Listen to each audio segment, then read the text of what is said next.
Hello, everyone. Welcome to yet another edition of Odyssey House Journals, one of the most watched podcasts dealing with addiction and recovery. And we try to be as open and honest and raw as we can.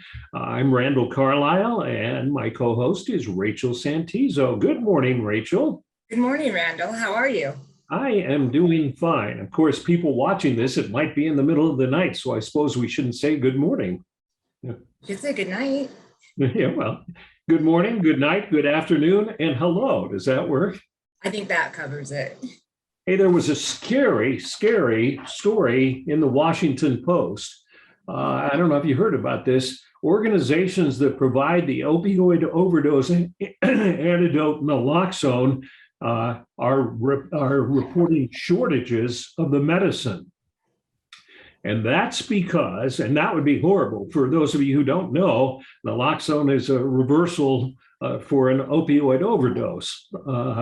And it's pretty easy to get around here. But they're saying that Pfizer, and I didn't know Pfizer made naloxone until I read this article. Pfizer had a production problem with it and also is obviously busy doing the vaccines for COVID.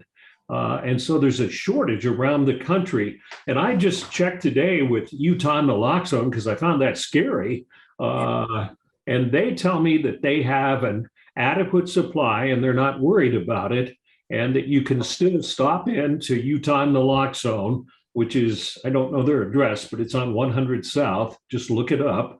And you can get a free naloxone kit, which is so important. Explain why it's so important, Rach. Oh, it's so important because it's a medication that reverses overdose, and it's safe. So even if somebody that you feel may be overdosing, you can give it to anyone. You can give it to a cat. You can give it to someone that you're just not even sure, right? And it's safe, and it will not affect somebody in a negative way. The only thing it will do is bring someone back to life if they are overdosing. So say if you're not sure if it's opiates or not, you can give it to them, and it will not, say if it's meth, it will not affect them in any negative way. But if it's an opioid, it will bring them back to life. And so it saves lives. That's why it is extremely important, is it saves lives. And the idea that there's a shortage of it is horrible. Thank goodness there's not a shortage here in Utah, and hopefully they'll get their production back up. And you know, the point of it is, you and I are both in recovery, but so we're clean and sober right now. And if somebody gave me a shot of naloxone, it wouldn't do anything, right? Right, not at all. It wouldn't affect you in any way. So, and everybody should have a naloxone kit, especially if anybody in your family, even elderly people, if they're doing opioid pain pills, you know, by prescription, because they could accidentally take too much.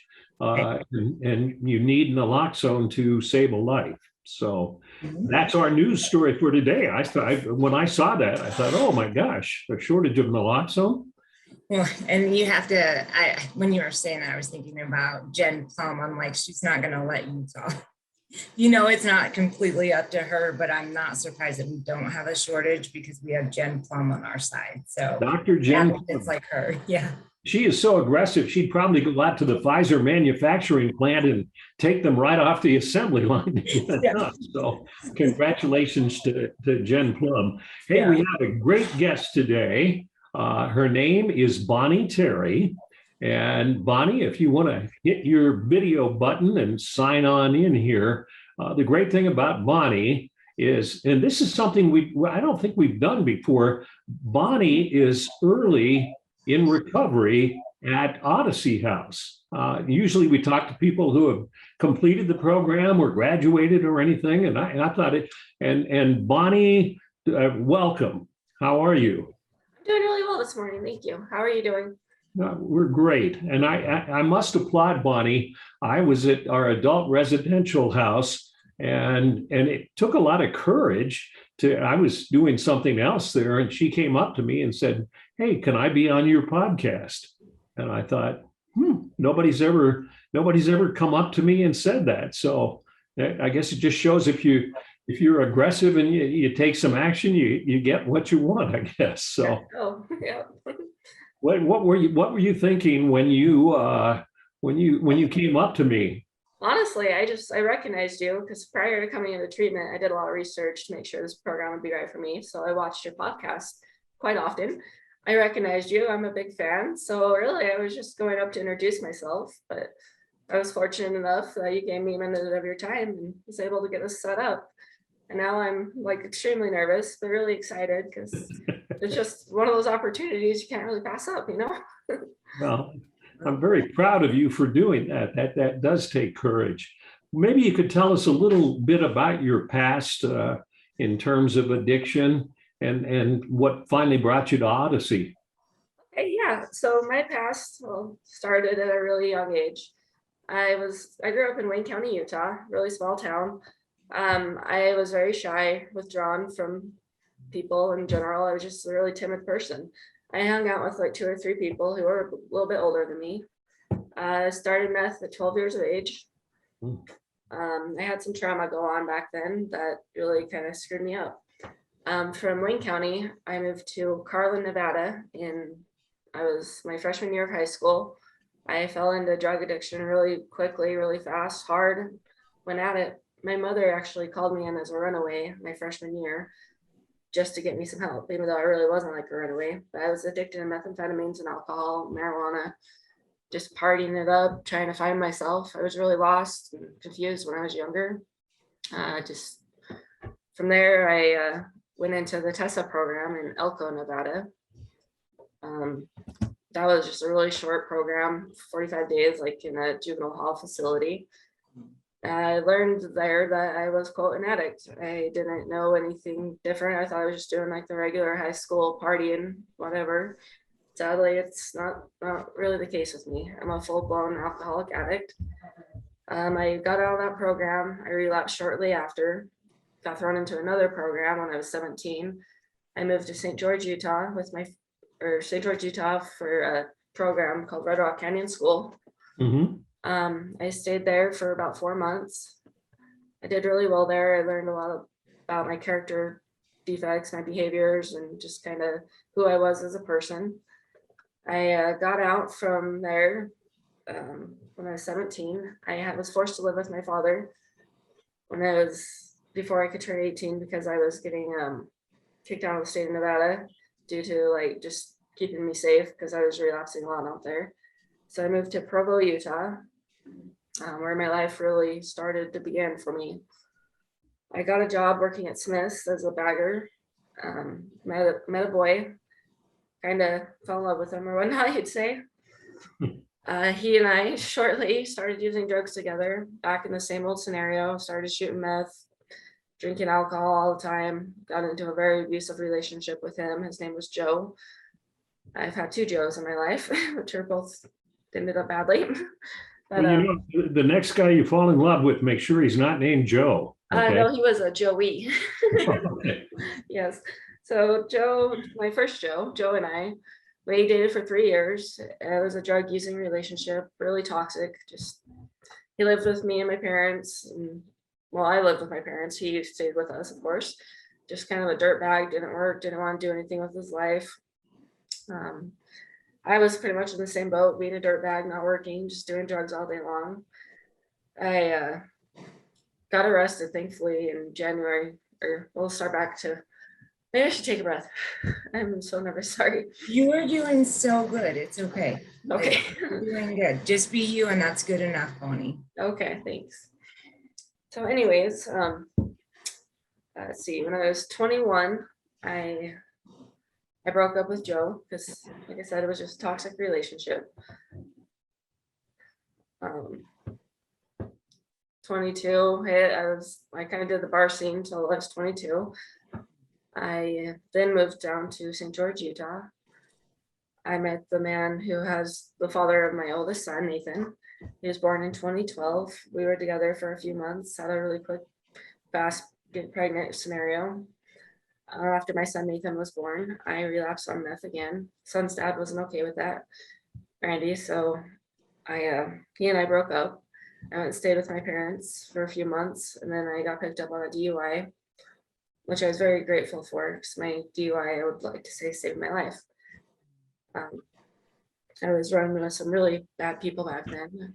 They're getting into like sex trafficking, drug use, like just insanity. I was being drugged up every day. And not only my drugs voluntarily, I was taking in. I was being shot up with stuff I didn't even know it was. I black out for days at a time. It was really just a sad way of life. But like I said, I was very fortunate and able to get that DUI, as it opened up a whole other world for me, world of recovery opportunities. I was placed in the mental health court program.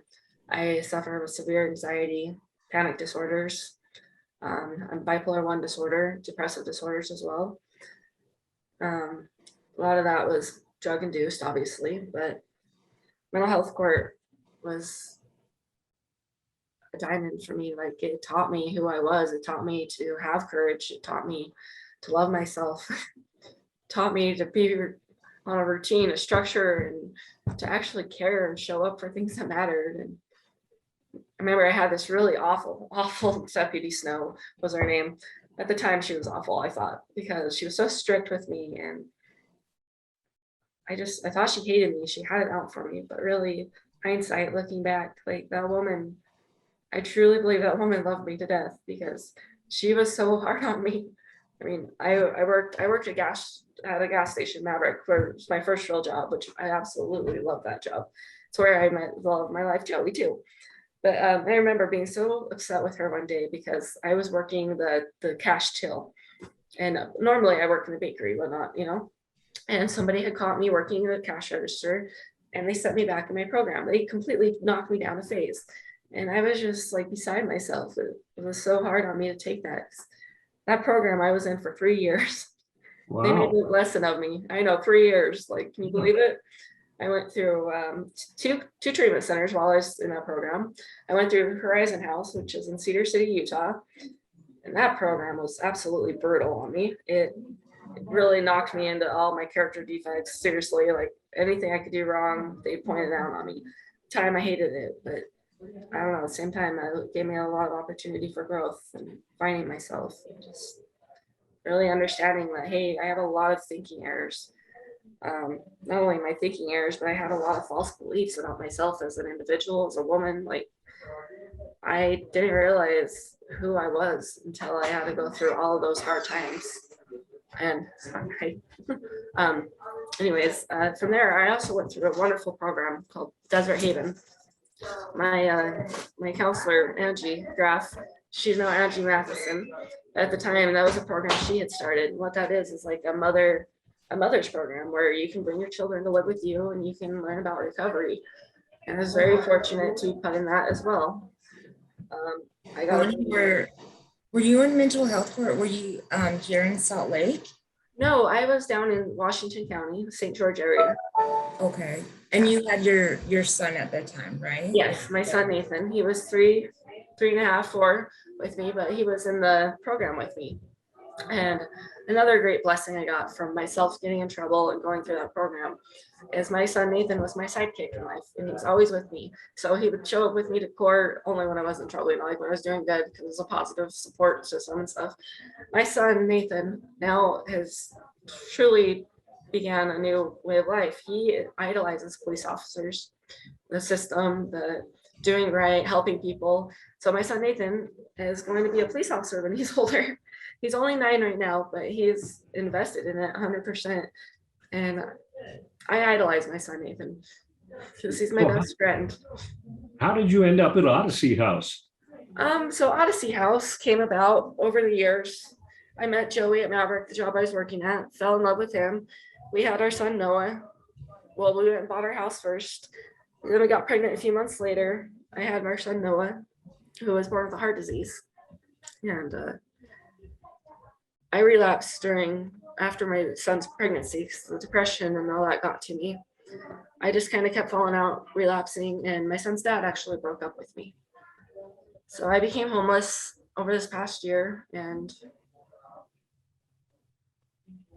I just became homeless. My family all moved up north. My son's dad, Joey, and my youngest son, Noah, are moving to California at the end of this month. My heart broke, but I had to come somewhere, and I just searched for a program. I came across Odyssey House. It's one I haven't done before. It's a program that's very intense and I love it, but I just Google searched online to find this program and I saw its success rates actually. And that's really what intrigued me is because I've been through 7 different treatment centers and obviously I'm still sitting here. Like I wasn't any very successful. I've had strung together some clean time, but I believe this is a program for me and I hope maybe if you guys have questions or something. We can do No, it. you're doing so good, Bonnie. How important is it for you? Like, first, I want to say you're being so courageous and so honor like all the things you're doing right now. It takes a lot to do what you're doing, and so Yeah. you're doing a really good job. Really, really proud of you. I've been in your shoes and I've actually been in the exact facility that you're at right now. And I lost custody of my 2 kids. And I'm sure I've sat exactly where you're sitting, literally where you're sitting. And so I know how you feel.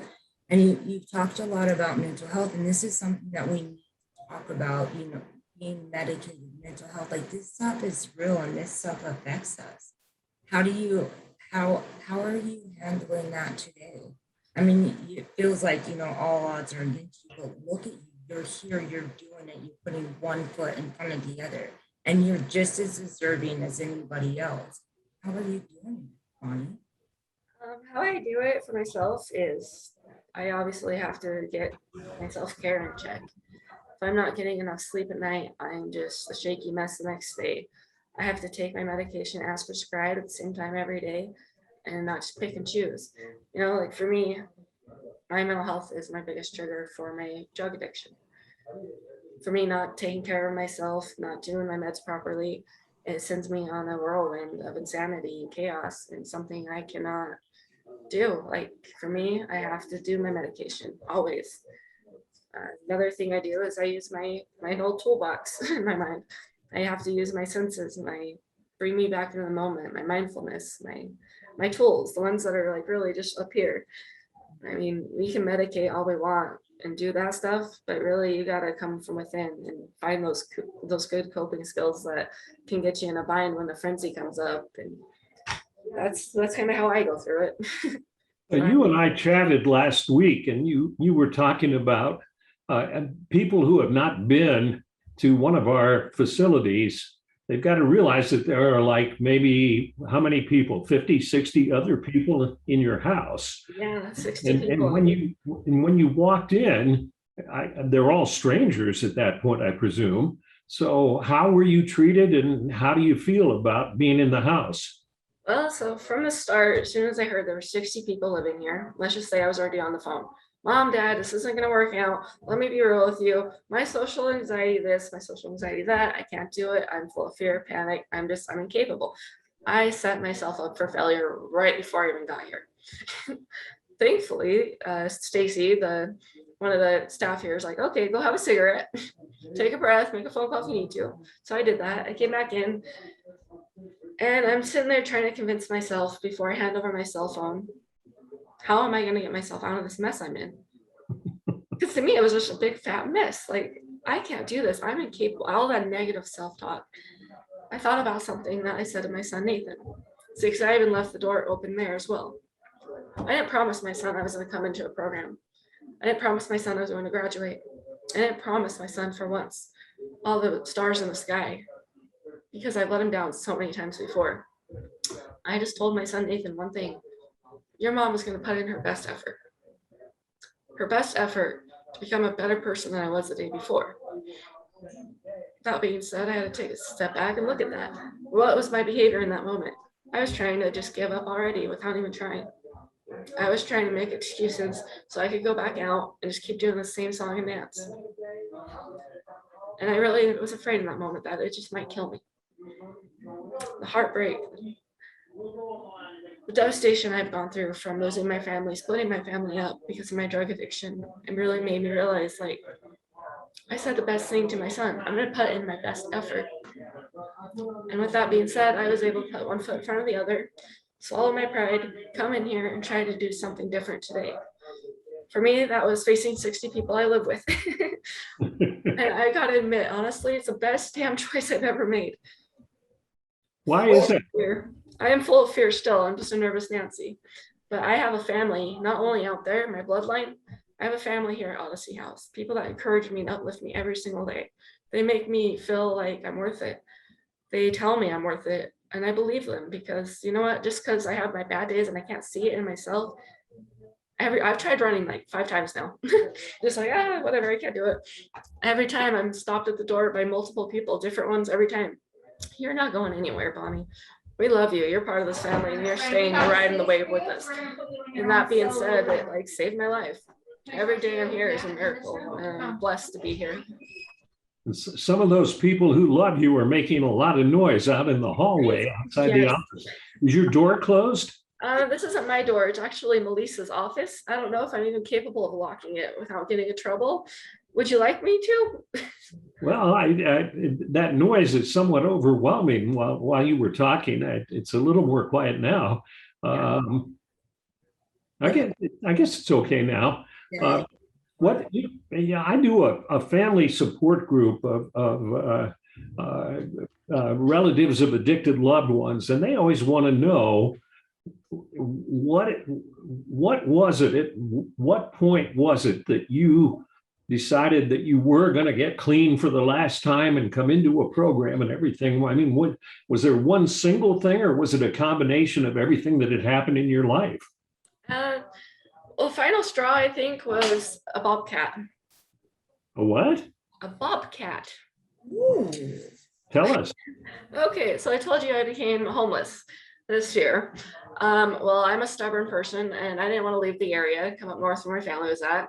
My son's dad and I were, still in Ivan's area. He would kick me out every few days because I would relapse to drugs. He didn't want a part of it.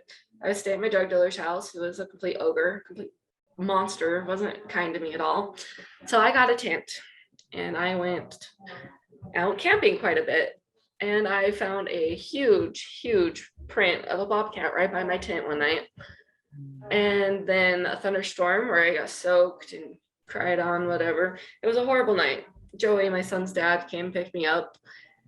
He threw away my tent poles that night, making sure I wouldn't have shelter. So I wouldn't go back to my drug dealer's house because he was just really cruel to me.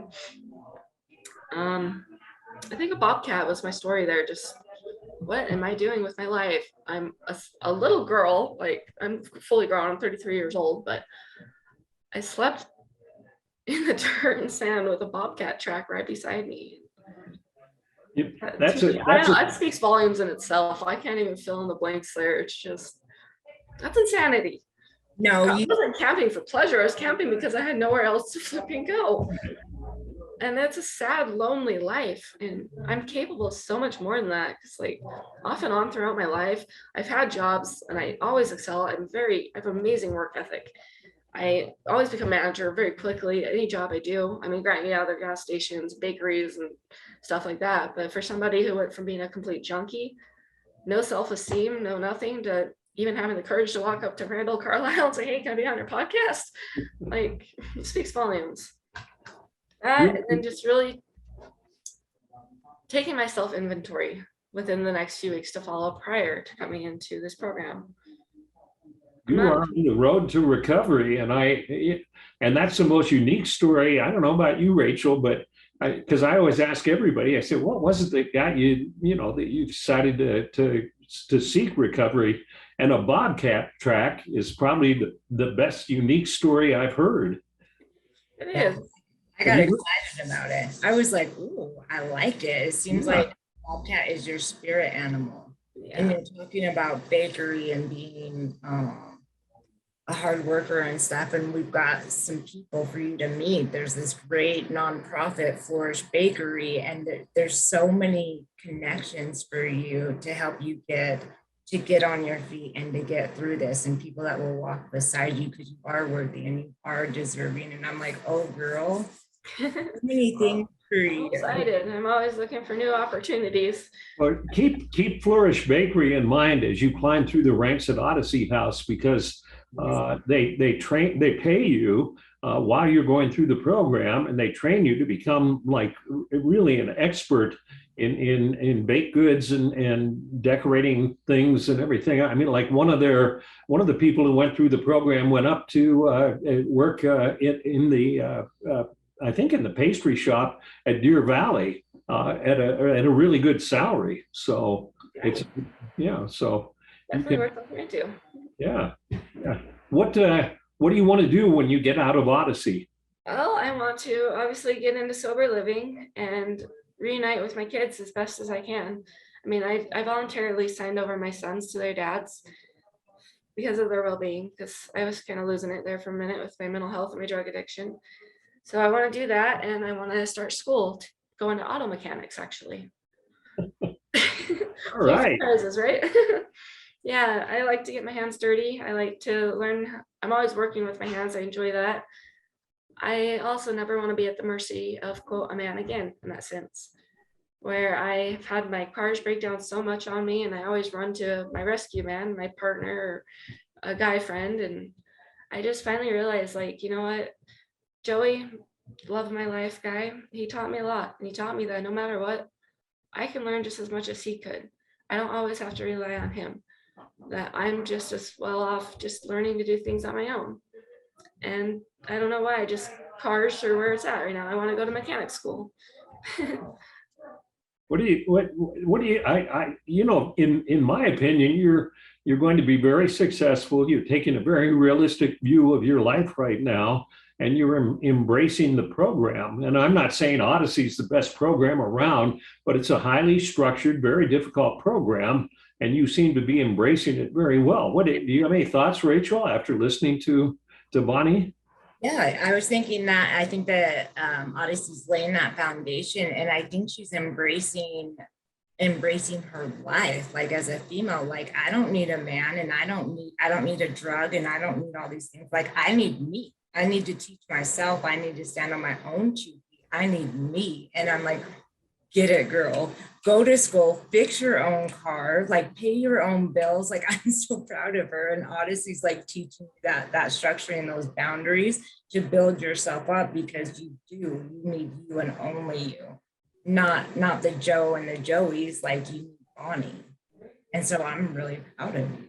Thank you. And I'd have to say, honestly, if it weren't for the structure and routines here at Odyssey House, the layout, the accountability, I would be lost, because this place definitely saved my life. I know I'm still in the early stages of being here, but I can tell you already, this is a phenomenal program. I've been to 7 now. This is by far the best program I've ever been in. This is a self-admit talking to you, not a court order, but I highly would recommend this program to anyone out there. If you want to change your life, you want sincere, good, solid recovery, you want to look in the mirror and see who you are and actually know who you are, this is where it's at. Odyssey House all the way. Boy, I just wrote that script for her, and she read it really naturally. I thought that was pretty good. Now you've got to be honest here. I didn't pay you to say anything like that. No, truly. Or encourage you to say anything good about Odyssey. I mean, no, really, you didn't. This is just my experience, and my experience alone says, hey, there's strength in this program. It gave me hope. It gave me what I needed to get off my McDuff and start seeing who I am, seeing what I want, seeing who Bonnie Terrier actually is. Odyssey House is my journey. It's part of my beginning. But something we don't do and we should do, and I want you to reach out, because we do have so many clients in Odyssey House. I'd like to follow you through the program, and when you get to an upper house level or something, we can do another podcast and just keep following you through, because I find you a very intriguing, interesting, and full of potential kind of person, and it would be fun for our viewers and listeners to see your progression as you go through this. Yeah, I would totally be interested in that, actually. Today is actually kind of a down day for me. I had my meds switched around on me last night, so today I'm just really jerky, shaky, nervous. I would like to have you guys see me on a day when I'm actually confident, doing well, But the program, I would love for you guys to do that, actually. Well, if this is a down day, I can't imagine what an up day would be, because you have been fantastic, really. Thank you. I appreciate you saying that. Rachel, any final thought? I agree. And even if today, if you feel like you're down, I think it's really important that you're you and that you're speaking from whatever you feel you're at, and included mental health meds, all of that stuff. I think you've done incredible. And I think it's really important to be all of you. And so I'm grateful. And that woman empowerment, I'm like, get it, girl. Like, I'm all for it. So Yeah, right on. Well, thank you. Final thought, Bonnie? Final thoughts? How about the podcast? Now, was there any reason to be nervous? No, probably not. Because I know, like, I probably always make things bigger in my head than they actually are. But, you know, even with all the nervousness, oh, do I look okay? Oh, do I sound okay? Am I speaking loud enough? All those thoughts, those fears going through my mind. I just hope somebody was able to take a look at my story and listen to it and just enjoy it for what it was. It's real life stuff, going through real hard times and going just the journey of life. You have been amazing. One of our best guests ever. I appreciate it. And we'll continue to follow your life, Bonnie. So thank you for sharing your life with us. Thanks, Rachel. And thank you for watching another edition of Odyssey House Journals. Cool. Thank you, guys. Appreciate it.